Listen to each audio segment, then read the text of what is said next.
Bijouterie Santia, mividy volamena. Voninandray anao ny alatsinainy hatramin'ny sabotsy. Merci toi amin'ilay nettoie vaovao. Nettoie, nity vera. La vache qui rit, finaritra ny tontolo andronao.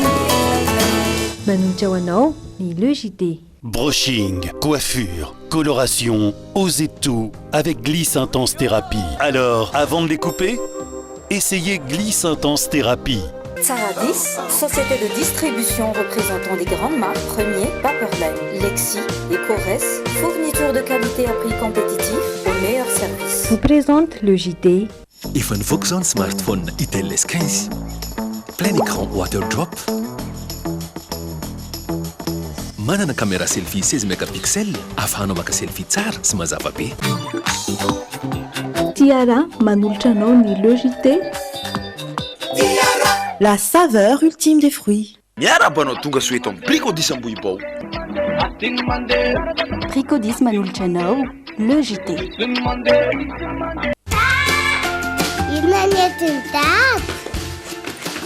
Ty cake.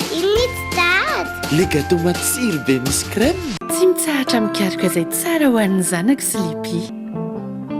Enao koa raha tianao ny zanakao safidio Sleepy. Mitsidika ireo toerana maro eto Madagasikara ato anaty Le JT miaraka amin'ny Tsaradia. Tsaradia nosy iray tsika iray. Ma safidiko numéro 1 malagasy manolotra ho anao.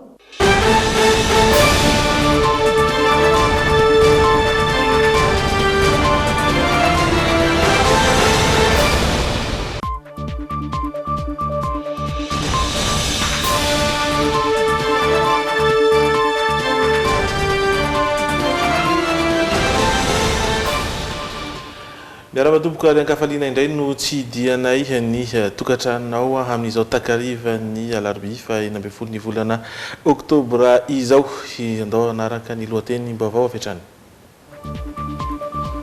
Olona 20 no tratran'ny fampoizinana ara-tsakafo teny amin'ny komune ny Bemasoandro teny an-toerana nanao ny fanatsiatsiana ny mpanao gazety ny Trimine. Natao soni tamin'ny fiandohan'ny oktobra teo ny fifanarahana teo amin'ireo mpiray ombonantoka iara-itrandraka ny tetikasa ao Volobe 27 megawaty no sitrahan'ny olona maherin'ny roa-tapitrisy. Andrasana rampitso ny didy avoakan'ny fitsarana misana ny varotra any Paris mikasika ny famarotan'ny Air France ireo Airbus A340-300 misarota amin'ny Air Madagascar. Sarony gendarmerie tao vavatelona ilay fiara tsy mataho-dalana nahitana vola sandoka mitetina 20 tapitrisa ariary sy vola tena izy 20 tapitrisa ariary.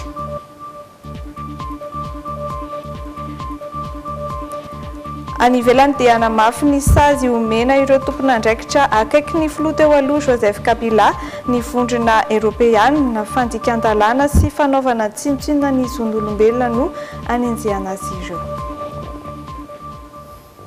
Asana panajana ary sika tompoko klasy tompoko fafianaraka ny Le JT hatramin'ny farany. Ao anatin'ny tapany faharoa isika anaraka ny zanam-pandarana portrait ijery koa ny solitana ny hoy anao fa avy hatrany ndao ijery ireo vaovao izay nomanina ho an'ity takariva ity.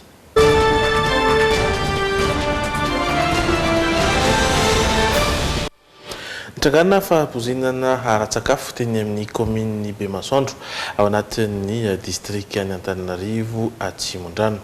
Manodidina ny 20 eo no nandalo tao amin'ny mpitsabo tsy miankina iray teny an-toerana hatry ny omaly tonga teny an-toerana nanao ny fanasiadiana lalina mikasika io raharaha io koa sy Andry Lalàn'Andriamasy sy Kasambola Manana ka mitatitra amintsika ny vaovao.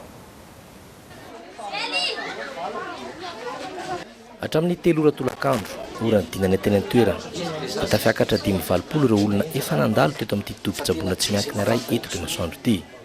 Nitovitovy avokoa nanjo azy ireo raha fitatarany dokotera Oly izay tompon'andraikitra voalohany eto. Izy io zany nanomboka omaly maraina tamin'ny 10 maraina zany ny tranga voalohany no hitako. Tonga teto amiko mpivady tonga ry zareo dia nitaraina narary kibo be na namay be nando be dia nieritreritra hoe ilay sakafo nohan'ny zareo tao an-trano angamba naparary anazy dia nefa adiny roa taty aoriana dia nitovy daholo ny sehon'ny tranga miakatra ny hafanana marary ny kibo mandoa mivalana manakotsako daholo ny vatana dia hatramin'ny atoandro maly atoandro tamin'ny 12 ny olona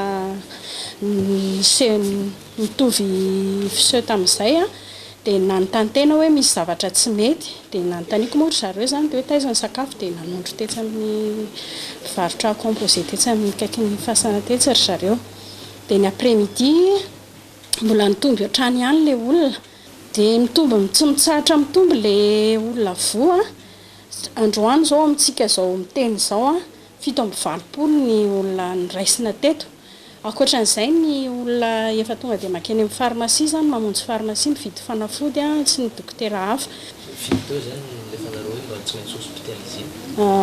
maly zany nandefa anaky 3 androany teo nandefa anaky 2 akoatran'izay tonga dia nandeha ny vatana teny amin'ny hôpitaly saika nitovy avokoa nanjoan'ireo olona tratry ty fahampoizina ara-tsakafo ity misy nanatina teto amin'ny topi-tsaboana mirina soa eto Benasoandro any maro akoa tonga dia mivantana teny amin'ny hôpitaly roa zany zao zanako marary ray 15 ans ndray dia 12 ans ndray fa inona le nanjoandro zareo sakafo teto zany zareo maly ariva dia narary kibo be dia mivalana tamin'ny alina dia nentina tany amin'ny dokotera dia tonga dia nalefan'ny dokotera any amin'ny hôpitaly soserom misy zany zao izy io zany tamin'ny voalohany dia ohatrany hoe averina efa hoe tazo satria ny vatany ray manontolo zany manakotsako dia avy eo dia hoe nihinana paracetamol dia hoe tsy naninona zany tsy netiny janona avy eo ny lohany marary dia avy eo nandoa dia avy eo valana dia lasa aingana izay nakato amin'ny dokotera dia ozy izy dokotera hoe tena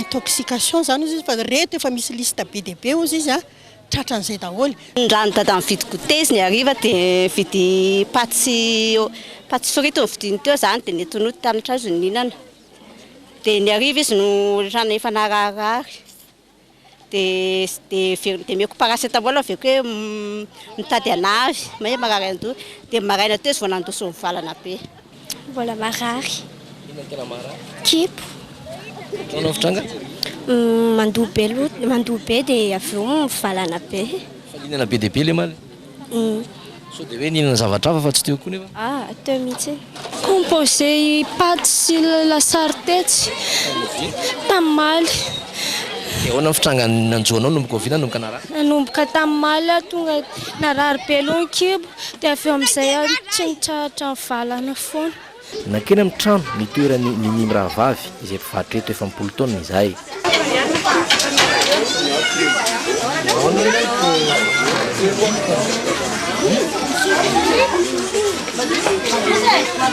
nandamafy ny fiapangana azy sy ny sakafo amidiny ho antony nankarary olona ireo ininy sy ny raha vaviny tao anatin'ny 10 taona mivarotany amin'ny masaka dia tsy mbola nisy olona nitara eno narary mihitsy zay efa mpivarotra efa 10 taona zay mbola tsisy an'izany mihitsy tsisy zavatra niova fa ohatry n'isan'andro menaka zao castera ohatra hoe anaovana mayonnaise dia menaka le amin'ny bidon le 20 litres reny ny andasana frity tsisy zavatra niova mihitsy fa ohatr'izay foana dia toerana ray ihany ny angalana entana dia micro ray ihany ny zavatra mampagaga dia ny entana midina eo tsy entana kely fa raha tena nisy marina le valana retana zany dia tokony tout le monde be masoandro gama mety tsy latsaky ny arivo mpividy eo aminay fa maninona ny olona tsy fantatra hoe avy any ivelany no miteny hoe narary fa mividy sakafo teo aminay izay ny zavatra mampagaga nidina mihitsy ny dokotera zany nanao descente dia efa naka mayonnaise izy naka menaka izy zany entina atao analyse ry zareo avy any amin'ny namozy teo avy any amin'ny fanjakana fa tsy hoe zay no naka anazy fa le dokotera tetoterana zany hoe nisy le valana retina le fivalanana dia nandray andraiky tsy zany naka an'le dokotera dia efa nanao analyse dia miandry an'izay valiny izay tsika amin'izao fotoana izao andrasana zany ny valiny fitilianan'ireo mayonnaise sy menaka nampiasaindry nini sy ny raha vaviny miankina betsaka amin'izany no toy ny ty raharaha ity na ikatona tanteraka ny tsen'izy ireo na afaka hivatro indray izy ireo sady apetany eo amin'ny rindrina hifanambarana avy amin'ny tompona andraikitra amin'ny mahara-pahasalamana ny sakafo arosana. Zavatra mahafinaritra anay koa zany anasana reo zay mba hisakafo amin'ity sakafo anenjehan'ny olona anay. Izay mikasika an'iny tsy maintsy arahana avy-hatrany ihany koa ny mety akon'izay vaovao izay. Fa lafim-baovao hafa kosa indray mbola olana ara-tsosialy hatrany ny tsy fisian-drano sy ny fahatapahan'ny jiro amin'ireo akamaroan'ny fokontany eto an-drenivohitra. Mitombo ny ahany ireo mponina indrindra amin'izao vanim-potoana ny fahavaratra izao mikasika ny tolotra omen'ny jirama ity sampandraraha ity izay miezaka manazava ombeny ny karazana olana setrain'izy ireo mahatonga ireo karazana fahatapahana maharitra fotoana lavabe ny fahatapahana mitaraina amin'ireo mpanararoatra ny vidin-drano na ny mpanao asaratsy ny mponina mampita ny feon'izy ireo Irindra Tahiry sy Rivinirina Tekaleo. Tena tsy azo iainana intsony ny fanapahan-drano ity fampijaliana olombelona. Tsy hita fa mitady rano eraky ny tapitany eto reto 2 ny bidon. Zay zao tsy manam-bola dia 2 bidon ihany. 2 bidon tsy tsihana pariparivan'ny andro androana nandrahokanina atao iny. Ny rano zao zay tsy misy. Androandro moa zay ry Kala Safiry. Dia tsy misy zao dia any etapiny any be zay zao. Fateranay 20 taona zao ny taona rano mazana be zay. Izany no santionany amin'ny fitarainany mponina miaina tato anatin'ny andro maromaro ny tsy fisin-drano. Vahaolana vonjomaika efa nampiary ministera-pian'ny Jirama ny fandefasan'ireo siterna mitety fokotany amina ora voafaritra saingy tsy mahafoana ny etaetan'ireo mpanjifa aloha izany hatreto izy ireo. Tsy mahavahaolana anay le resaka siterna satria izay mila matory amin'ny alina fa tsy manangon-drano satria izay mandovola amin'ny Jirama nefa tsy mahazo fahafaham-po avany amin'ny Jirama zay. Efa be dia be zany ny demarche nataonay tamina resaka momba ny Jirama zany nakany amin'ny teknisianina ny Jirama zay. Tsikaritra teto an-drenivohitra ihany koa raha vantany vao nanomboka ny latsaka kely ny orana fa ny amafindray ny fahatapahan-jiro lava reny. Tsy mifidy toerana intsony ny délestage ary dia tsikaritra teny Tsimbazaza misy ny lapan'ireo solombavam-bahoaka izay fahatapahana izay raha ho an'ny omaly nandritra ny lanonam-panikafana ny fivoriana ara-potoana hatrehin'izy ireo raha ity sary ny paritaka tamin'ny tambazotra ity.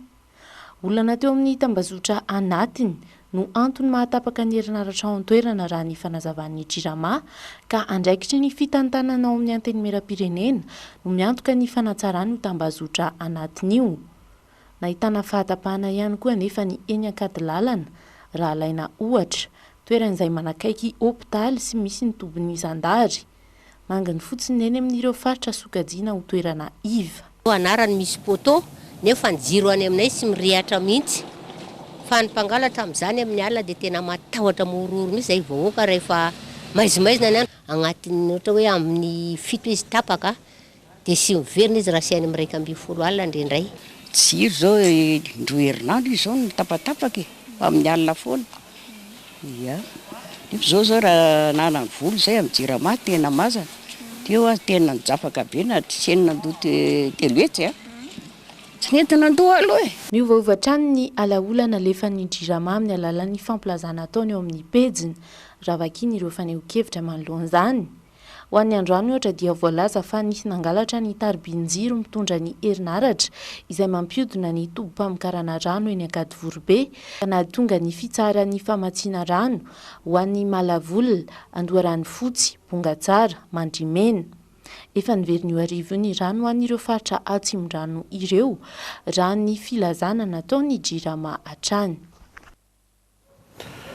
Fa vahaolana maritra izay efa naroso hatrany amin'ny taona 2024 ny fanamboarana foto-drafitrasa mamokatra herinaratra avy amin'ny angovo azo havaozina ao Volobe. Natao sonita amin'ny fiandohan'ny volana oktobra teo ny fifanarahana teo amin'ireo preombonatoka hiara hitrandraka ny tetikasa ao Volobe 20 megawaty hositra ny olona mahery ny rotapitrisa vinavinaina ho tafapetraka amin'ny taona 2024 sy 2025. Jery Etoara sy Rivinirina Tekaleo no mitatitra ny vaovao amintsika. nanao soa ny fanarahana sy fiara-miasa amin'ny famatsim-bola amin'ny tetikasa fanamboarana ny barazy hydroélectrique izany hoe angovo azo havaozina ao Volobe any Toamasina ny orinasa Jovena, ny Africa 50, ny SN Power ary Nicolas. Samy mitondra famatsiana ny reny vola avokoa ireo orinasa lehibe ireo. 700 ho an'ny Jovena, 520 avy ho an'ny Africa 50 sy ny SN Power ary 100 ho an'ny Nicolas. Tamin'ny taona 2014 no efa namoronana ny orinasa Compagnie Générale d'Hydroélectricité de Volobe na ny CGHV ka haritra 5 taona eo ny fanarahana amin'ny fitrandrahana ny tetikasa izay hamatsy hatrany amin'ny 20 mégawatt avy any Toamasina ka hatraty Andrenivohitra. Olona mahery ny roa tapitrisa no isitraka izany tetikasa izany. Everina fampiena ny vidin'ny herinaratra rahateo izany ary indrindra amorona asa Anarivo no mandritry ny fotoana fananganana ny fotodrafitrasa.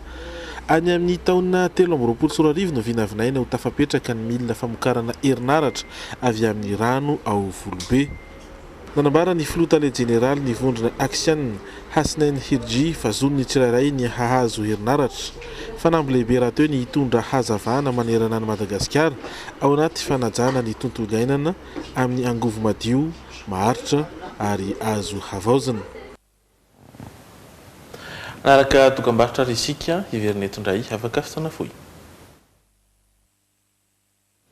Mitoy ny le JT ary ny raharaha izay mampifanolana ny orinasa ny compagnie pitaterana Air Madagasikara sy ny compagnie Air France no hojerentsika ho avoaka ny fitsarana misahana ny varotra any Paris Rampitsymantsy ny alaka misy izao izany ny didy mikasika ny fifanolana ireo compagnie pitaterana anabakabaka malagasy sy frantsay ireo. Raha izay ratsahivina dia mikasika ny famarotany Air France ireo Airbus A340-300 misarota amin'ny Air Madagasikara tamin'ny taona 2024 hiteraka olana vaovao an'ny kompania pitaterana malagasy Airmad indray ity raha ity raha sanatria resy ny anivon'izay ambaratonga am-pitsarana any Paris izay satria tafiakatra hatrany amin'ny 970 tapitrisa $, ny vola takin'ny Air France manazava izay vaovao izay ity fanampanazavana entiny rindra tahiry sy kasambola manana ity. Ho fantatra rahampitso ny fanapa-kevitry ny fitsarana frantsay raha toka mbola tokony handovola ny Air Madagasikara mba hatonga ireo fiaramanidina ireo azy tanteraka na tsia. 970 tapitrisa $, na ihany koa manodidina ny 750 tapitrisa ariary mantsy no vola angatahany Air France ahafahany Madagasikara manoratra ireo fiaramanidina roa dia ny A340-300 izay nomena nampiasainy kompania Airmad. Mihoapapana loatra io vola takin'ny mpifanandrina amin'io ary ho sarotra ho an'ny Air Madagasikara ny anefa izany ho ny tompon'andraikitra ity orinasa mpanjakana malagasy ity. Ny Airmad izay mbola ao anatin'ny fiarenandoha tanteraka amin'izao fotoana. Tany amin'ny faraparany taona 2024 ratsahivina nandritra ny vanim-potoanan'ny teteza mita no nividianan'ny Airmad ny fiaramanidina Airbus A340-300 miisa roa tamin'ny Air France. Nahatratra 50 tapitrisa $, ny vidindray tamin'izany raha toka 10 tapitrisa $, fotsiny ny sarany amin'ity karazam-piaramanidina ity amin'ny vidiny eny an-tsena iraisam-pirenena. Ireo Airbus ireo izay marina fa efa niasa antaonany maro vao namidy tamin'ny kompania anabakabaka malagasy. Akoatra vola tsy maintsy nanefana ny vidiny io anefa dia mbola nitaky 970 tapitrisa $, ny Air France raha toka mikasa ny hanoratra ireo Airbus amin'ny anaran'ny orinasa mpanjakana ny Airmad. Antony rosoany kompania pitaterana malagasy tamin'ny fividianana ireo fiaramanidina roa ireo ny nanasokajinan'ny Madagasikara ho tao anatin'ny lisitra mainton'ireo tsy afaka hisidina ny abakabaky Europe na ny Annexe B raha tsy manana zotra na azo alalana hitrandraka ara-dalàna ny Europe. I Air France no ny fampiraharaha taminy ka nanaiky hampindrana amin'ny alalan'ny fandoavana ofansivy $, isam-bolana mandra-pafeny ny sarany 50 tapitrisa $, ho an'ny anankiray izany hoe hatramin'ny taona 2024. Voaloharaka ny tokony izy ny antsasa manilan'ireo Airbus A340-300 ireo no ny ezaka ireo mpitantana sy fitondram-panjakana ny alohany nahatrarantsika ny taona 2024 ary izao mbola mifanandrina ny anivon'ny fitsarana misahana ny varotra izao. elaka misy izao no handrenesantsika ny akon'izay fitsarana izay fa nandray anjara tamin'ny fivoriana ny arahana tamin'ny firenena comoriana natao tany Moroni ny premier ministre Saint Christian sy ny délégation izay nitariny. Ny fantoka tamin'ny fifanankalozan-kevitra momba ireo paikady entina mampandroso any Madagasikara sy ny Nosy Comore no sady fanamafisana orona ny fifandraisana ara-diplomatika misy eo amin'ny firenena rotonta no anton'izao dia izao. Mitatitra ny vaovao Ijerietoara sy Tolo Farakotony aina. Ny volakandro ny alatsinainy teo no nigadina tao Beit Salam tao Nosy Comore ny délégation nitariny premier ministre sady ministre raharaham-bahiny misolo toerana Ntsay Christian. Fijidiana ofisialy ara-piralaina manamarika ny fifandraisana no anton'izao. Niaona avy hatrany tamin'ny filoha comoriana Azalia Soumani ity délégation ity ka nifantoka tamin'ny fanamafisana orona ny fifandraisana ara-diplomatika sy ny fifanankalozana mikasika ireo paikady entina mampandroso any Comore sy Madagasikara. Namarany premier ministre fa efa ho 7 taona zao no nisian'ny fanarahana ara-diplomatika teo amin'ireo firenena rotonta ka voalohany zao no misy ny komity ahitana ny andaniny sy ny ankilany izay andinika ny lafiny rehetra ahafahana mahita vahaolana amin'ny fampandrosoana miaraka ny Madagasikara sy Comore. L'occasion nous est donc donnée aujourd'hui de changer le cours de l'histoire avec l'ambition de rattraper les retards de notre développement respectif, en nous focalisant sur une diplomatie dynamique et tournée vers la promotion de nos valeurs communes et la préservation plus structurée des intérêts de nos ressortissants respectifs. Tsy mifanalavitra tokoa ny vahoaka malagasy sy ny comoriana satria mifanakaiky toerana ary samy miandrandra dingana lehibe amin'ny fampandrosoana amin'ireo sehatra rehetra indrindra fa eo amin'ny lafiny toe-karena varotra fomba mampanao kolotsaina ary fanatanjahantena ka tokony hiarakatsaka ny fivoarana. Nous avons convenu de procéder au recensement de nos concitoyens respectifs puisque nous n'avons pas de données fiables les concernant. Je saisis cette opportunité pour demander à tous mes compatriotes malagasy qui résident ici aux Comores de participer volontairement à cet effort commun de recensement qui va durer 3 mois à partir de maintenant. Madagascar étudie en ce moment des voies et moyens pour le rehaussement de sa représentation ici en Union des Comores et cela va pour beaucoup aider nos compatriotes à bénéficier des services consulaires de qualité.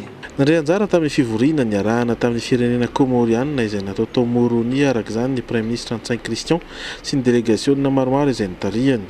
Nifantoka tamin'ny fanankalozan-kevitra momba ireo paikady hoentina mampandroso Madagasikara sy Comore sy famafisana orona ny fifandraisana ara-diplomatika hatrany teo amin'ny firenena rotonta ny antondia amin'izao. Fa nitsingerina ny alady lasa teo ny faharotaona na alasana ny filoha teo aloha Zafy Albert. Ho fahatsiarovana izany dia nikarakara hetsika sy fampiratiana tsara teny amin'ny Villa Elisabeth ireo mpiaradia aminy androany. Tamin'ny fotoana io ihany koa no namotsipotsirany ireo mpiaradia aminy ny tsy mety sy tsy mifanaraka amin'ny foto-kevitry ny profesora Zafy Albert amin'izao fitondrana izao. Tsy mifanaraka amin'ny foto-kevitra ny joroan'ny profesora Zafy Albert ny zava-misy amin'izao fotoana. Raha araka ny voalaza ny mpitondra teny ireo olona akaiky azy androany. Isan'izany demokrasia sy ny zo anio hevitra ankalalahana. Tsaroantsika angamba tamin'ny heritaona hoe nisy saha mihitsy ny lanja vatapaty tao Analakely hoe dia misy ny anarany filoha teo aloha tamin'izay fotoana izay.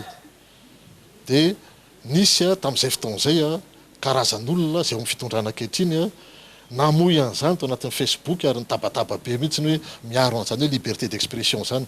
Magaga dia zao rehefa manana rehefa amin'ny fitondrana zareo lazainy fa imbécile daholo ny olona rehetra zareo indray manenjika ny olona rehetra izay miady amin'ilay liberté d'expression hoe rehefa misy any information avy any amin'ny fanjakana anankiray ka mivoaka aty amin'ny mpanao gazety na mivoaka any amin'ny Facebook miala tsiny tsy tokony gadraina zany mihitsy ny le olona mamoaka l'information rehefa fantatra hoe marina le information. Raha ohatra le information hoe tsy mitombona dia ekeko satria mampisavorovoro sain'olona zany. Fa rehefa marina le information ka voaprofo hoe nisy le information tsy hitako mihitsy ny gadranan'le olona zany natao hoe liberté d'expression. Isan'ny matimatesany filoha teo aloha Zafy-Albert ihany koa ny fihavanana tsy hita taratra ary toa very tanteraka izany ankehitriny ho iatrana izy ireo.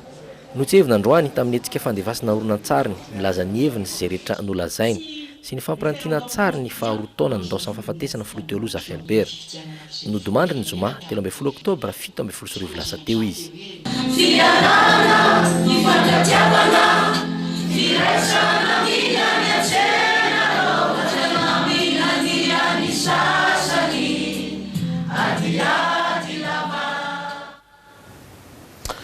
Fa trangam-piarahamonina iray kosa vola sandoka mitentina 20 tapitrisa ariary sy vola tena izy 20 tapitrisa ariary no saron'ny gendarmerie tao Vavatenina Omaly. Fiara tsy mataho-dalana iray no nitondra izany ny alina tao Fenoarivo Atsinanana rehefa natao aingana ny fijerena ifotony sy ny fanaovana sakana fitsiriana dia olona miisa 5 no voasambotra amin'izao fotoana izao vao roa mikasika izay vola sandoka izay. Rehefa nahazo vaovao avy tamin'ny olona tsara sitrapo iray ny gendarmerie tao Feniriveste fa misy olona mitondra vola sandoka 400 tapitrisa ariary ho an'ny Vavatenina dia natao aingana ny fijerena ifotony sy fanaovana sakana fitsiriana.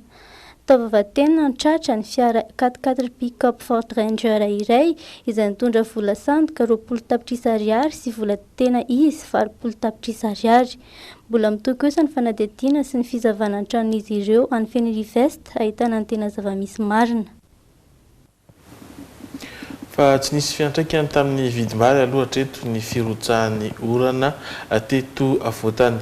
Raha ny eritreretina hiakatra izany dia nahita-pidinana aza ny vidiny teny an-tsena, ny arina fandrehatra kosa dia ahita-piakarany indrindra rehefa fotoam-pahavaratra. Efa miezaka manangona arina amin'izao fotoana ireo mpivarotra hisihatrehana ny fahavaratra, nanao ny fanadihadiana ny Fenoazariana sy Rivonirina Tekaleo. Mitranga matetika rehefa latsakorana ny fiakaran'ny vidin'entana ilaina amin'ny andavanandro toy ny vary. Taorian'ny 2 andro nirotsahan'ny orana teto Andrenivohitra nefa dia tsy hita taratra izay tranga izay. Mijanona tamin'ny vidiny ihany ny vidim-bary, misy aza nahitana fienany nanomboka tamin'ny herinandro mbola tsy avy orana. Araka ny fanazavan'ny mpivarotra ety amin'ny tsena Nosbe, mbola tsy nanimba lalàna ny orana nilatsaka ka tsy niakatra ny vidim-bary. Sahirana amin'ny fampidirana mpianatra ho izy ireo ny tantsaha no mahatonga ny fidinan'ny vidim-bary. Ny vidin'ny arina kosa nefa dia nahitana fiakarana tatoato hoy ity mpivarotra iray ity. Olana hatrany am-potony no mahatonga izany. Fa manomboka miaratsy zao lalana any fangalana antony dia zao dia efa manomboka manangona dia parapatonga amin'ny fahavaratra misy efa manana stoko anaty garazy zany dia le tsy manana nefa tsy maintsy ampiakarana le manana le vidiny satria ny camion tsy afaka mandeha amin'le raran-dratsy. Taloha zao arizato dia efa mahazo, zao 200 vao mahazo dia 500 dia 500 sy arivo, so be moa le so kely 500. Sarotra ny fitadiavana arina ho amidy ho iatrana ity mpivarotra ity rehefa vanim-potoana fahavaratra, antony mahalafo azy izany. Fa ao anatin'ny fandraisana handraikitry ny orinasa Star amin'ireo mpiaramonina aminy na ny RSE dia nanovana ankizy 50 tany Sainte-Marie mba hay teny frantsay izy ireo. Fampiofanana izay efa nanomboka ny volana aprily lasa teo ny farana Omaly tao amin'ny Alliance Française tany Sainte-Marie izay fampianarana ankizy afeny fiteny frantsay izay ary nisy ihany koa ny fanomezana fitaovam-pianarana sy kitapo ho an'ireo mpianatra ireo. Ankoatr'izany dia nampianarana zavatra hafa ihany koa ireo ankizy toy ny fiarovana ny tontolo iainana raha araka izao fanazavana entin'ny tompona andraikitra izao. Efa misy pratique moramora izy madinika ireo ny fomba fampiasana ny zavatra plastique sy ny raha madinidinika izay miaraka aminy mba ny tsindroana ny tontolo iainana. Izy amin'ny karan'ireo tahotra amin'ny bebe mabelo izay mba ahafahanjareo magnenta ny ray aman-dreny amin'ny fiarovana ny tontolo iainana.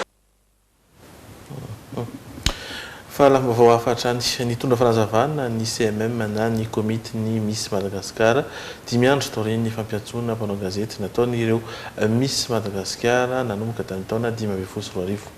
Nitondran'ny CMM ohatra ao anatin'ny fampitam-baovao navoaka ny fanisy ny fanapahan-kevitra noraisin'ireo misy nefa tsy ny fampierana akory. Nampahafantarin'ny CMM ihany koa fa tsy mila lisansa avy amin'ny komite ny fandraisana anjara amin'ny Miss Monde ary andoavam-bola manodidina ny 20 tapitrisa hatramin'ny 550 tapitrisa ariary rehefa voasivana. Andrasana noho izany ny toy ny raharaha. Tery vaovao fa tsy ho antonasa azona volana hitadiavana laza sy voninahitra ny fifaninanana Miss Madagasikara hoy ny fampitam-baovao navoaka ny komity ny Miss Madagasikara. No tanisain'ny CMM ireo fanapahan-kevitra tsy araka ny foto-kevitra ijoroan'izy ireo satria tsy ny fampiresahana akory. Isan'izany ny nandraisan'ny Miss 17 anjara tamin'ny Miss University Africa izay hevitra tsara saingy tsy ny fampierana. Teo ihany koa ny tsy nanekeny komitin'ny Miss Madagasikara animbanina ny fianarana nataon'ny Miss Madagasikara 2024 rehefa nanapa-kevitra ny onony eto Antananarivo. Sombon'ireo amin'ny fanazavana nentin'ny CMM taorian'ny fampetsoana mpanao gazety nataon'ireo Miss Madagasikara nanomboka ny taona 2024 ka hatramin'izao. Ny alatsinainy teo no nanehoan'ny CMM ity fampitam-baovao ity. Misongadina amin'ny fanambarana ny hoe tsy mila lisansa avy amin'ny komite ny fandraisana anjara amin'ny Miss Monde saingy misy ny fisoratana anarana meloa ao amin'ny trano garam-pifandraisana ary ny fandefasana ireo antota taratasy hiatrehana ny sivana. Fandraisana anjara amin'ny Miss Monde izay namafisin'ny CMM fandoavam-bola mitetina 5,000 hatramin'ny 5,000 dolara. Izany hoe manodidina ny 20 tapitrisa hatramin'ny 550 tapitrisa ariary rehefa voasivana. Nampahafantaran'ny CMM fa ny fanapahan-kevitry ny Miss Madagasikara 2024 andeha irery no antony tsy nandraisana anjara tamin'ny Miss Monde ho an'ity taona ity. Dila ny fepitoana 5 andro nomeny ireo Miss Madagasikara misa 5. Nitondra ny fanazavan'ny CMM anahoana indray ary ny toy ny raharaha. Fantatra fa amikasa ny soratra anarana any amin'ny Miss Monde hatrany anefany ny Miss Madagasikara 2020 sy 2020 andrasana hatrany ny toyan'izay raharaha izay.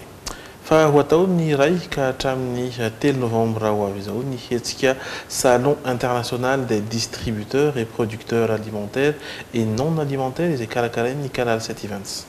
Andiany voalohany izy io izay ho atao eny amin'ny CCI Vato ny produce dia hetsika ara-barotra anohanana ireo mpamokatra sy mpanjara amin'ny mpanjifa ny andinindininy ho arahantsika eto anatin'ity fanadihadiana dokavarotra ity. Andiany voalohany amin'ity taon'ity ny salon des producteurs et des distributeurs de produits alimentaires et non alimentaires karakarain'ny Canal 720. Anisany mpandray anjara ho hitantsika amin'io ny sponsor amin'ity salon produits ity idokany manana entana maro be zareo izay fampiasantsika amin'ny andavanandro. Anisany mpiara-miasa ho hitantsika amin'ny salon produits ihany koa ny boisson énergisante Vitality Boost, ao ihany koa ny pâte misy étape suprême, ho hitantsika ihany koa ny vovon-tsavony Socline ary ny savony Ambar Dalane sy ny ronono mandry Génie. Maro ireo tolotra ho hita mandritra ny salon produits, maro karazana ireo vokatra ho hita mandritra izany, izay samy manana ny maha izy azy avokoa. Mandritra ny hetsika dia misy ireo fihenam-bidy ho atolony ireo mpandray anjara tsirairay ho antsika izay hitsidika amin'ny salon produits io, kanefa koa sady fotoana ahafahan'ny mpamokatra sy ny mpaninjara ary ny mpanjifa mifampiresaka amin'ny vatana ihany koa. Mbola misy ny toerana kanefa efa vitsy ho an'izay te handray anjara amin'ny hetsika, afaka manatony Canal 720 eny Ampefiloha. Ny iray sy roa ary 3 novembre ho avy izao no ataon'ny salon international des producteurs et des distributeurs de produits alimentaires et non alimentaires eny amin'ny CCI Vato. Vaovao iraisam-pirenena avy amin'ny République démocratique ny Congo. Anamafy ny sazy omena ireo tompon'andraikitra politika maromaro manodidina ny filoha teo aloha Joseph Kabila ny vondrona Europeanina, fandikan-dalàna sy fanaovana tsinotsinona ny zon'olombelona no anenjehana azy ireo. Mankasitraka manokana izao fanapahan-kevitra izao ny vahoaka Kongolais sasany, manohitra izany kosa ireo lasibatra ho arahantsika ny sary fanampanazavana.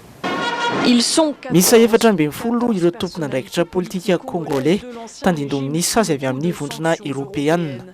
saika ireo olona manodidina ny filoha teo aloha Joseph Kabila avokoa ireo ampangay ny vondrona Europeanina ho nanakorontana fifidianana sy nanitsakitsaka zon'olombelona. Tamin'ny taona 17 no efa norarana ny fidiran'izy ireo tao amin'ny firenena Europeanina rehetra ahina hiakatra ny sazy omena atoato. Rary ny ary zava-dehibe amiko ny fanasaziana azy ireo afa-tsika manohitra ny tsy maty manota eto amin'ny Repoblika Demokratika ny Congo. Isan'ny laza ny fankasitrahana io sazy io ihany koa ny rahalahy Rossi Mukendi ilay mafana fo novonoina nandritra ny fihetsiketsehana nanoherana ny filoha teo aloha Joseph Kabila. Amirina indray ny fatokisana eo amin'ny fitsarana ity fanapahan-kevitra ity. Efa antonany maro tsy natoky azy ireo intsony ny vahoaka indrindra nandritra ny raharaha fanoherana ny filoha teo aloha. Parmi les personnalités isan'ireo lasibatra amin'ity sazy ity ny lefitry ny Prime Ministre teo aloha Evariste Boshab. Lavin'izy ireo tanteraka izany araka ity afatra ninty ny mpitondra teniny ity. Le professeur Boshab. Tamin'ny taona 2015 ny professeur Boshab no nandao ny andraikiny. Raha tamin'ny taona 17 nefa no mahavoaroroy azy. Amiko tsy misy antony tokony ampidirana azy amin'ny raharaha io efa roa taona be izao tsy nisetra teo amin'ny tontolo politika. 2 années après.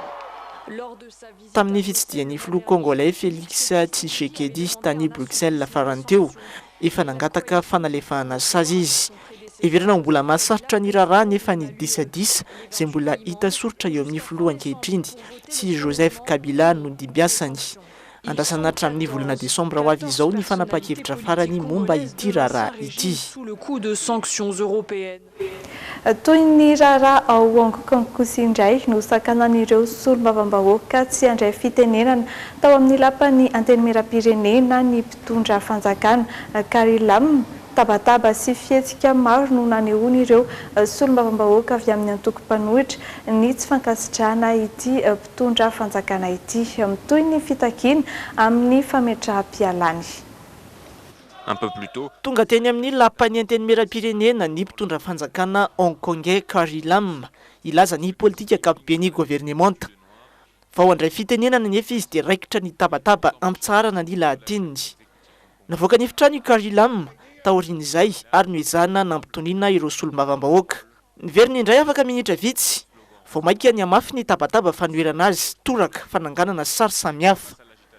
Nezakana noho ny lahateny ihany ity tompona ndraiky mpanjakana ity saingy ny fakantsary ny mpanao gazety sisa no hoan'ny jery sy ny aino azy.